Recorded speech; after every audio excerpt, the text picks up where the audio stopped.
Hi minasan, konnichiwa, Tantan Sensei desu. So ngayon po, mag-aaral po tayo ng JLPT N4 Kanji.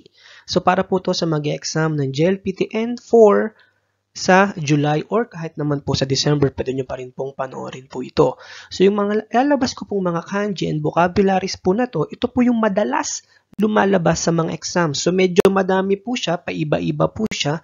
So ito po is sisikapin ko po na ma-upload ko siya every day. Okay po? So ang unang list po natin ay ang I must, to meet.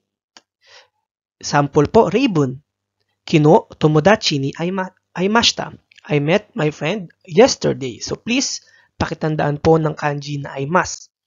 Next natin, akemas. Dowa o akenasai. Open the door. So akemas meaning ay to open. Next natin ay yobimas. To call. So yan po yung tatawagin na, oy, taxi. Ganun po yan. Okay? Sample sentence po natin, anata ga yobe ba kare wa kuru desho. So he will come if you call him. Okay? Next natin, ryoshimasu. To make use of. So yan po is gagamitin. Okay po? So please, pakitandaan po ng kanji. Yan po yung mahalaga. Matatandaan nyo yung kanji. Siyempre, pati po yung meaning po niyan. Hoteru no puro ga ryo dekiru yo. You can use the hotel's swimming pool. Next po natin, wakaremas. To part from.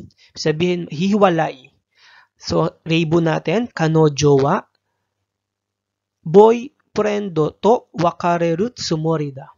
So, she's going to part from her boyfriend. Ibig sabihin, makikipaghiwalay or hiwalay. Yun po ang ibig sabihin yan. Next po natin, aji. So, aji po, yan naman po ay taste or flavor. So, please, kanji po ang mahalaga. So, kagandahan po niyan, pag meron na kayong kanji, meron pa din kayong vocabulary. So, no cheesecake wa aji ga amasugita. The cheesecake tasted too sweet. So, yun no, meron tayong sugita or sugiru, ibig sabihin sobra. Next po natin, atama. Atama is head or ulo. Atama ga kura-kura shimasu. My head is spinning. So, kura-kura shimasu. No, onomatopeya po yan, no? Next po natin, ane. So, kung hindi ako nagkakamali, last JLPT exam, lumabas po na ganyan, no? Ane, elder sister. Ane wa watashi ni kirei na ningyou o tsukutte kureta. My elder sister made me a beautiful doll. So, yan po no, ane. Next po natin, yume. Yume. So, famous, sikat. Maria-san wa yume na opera kashu deshita.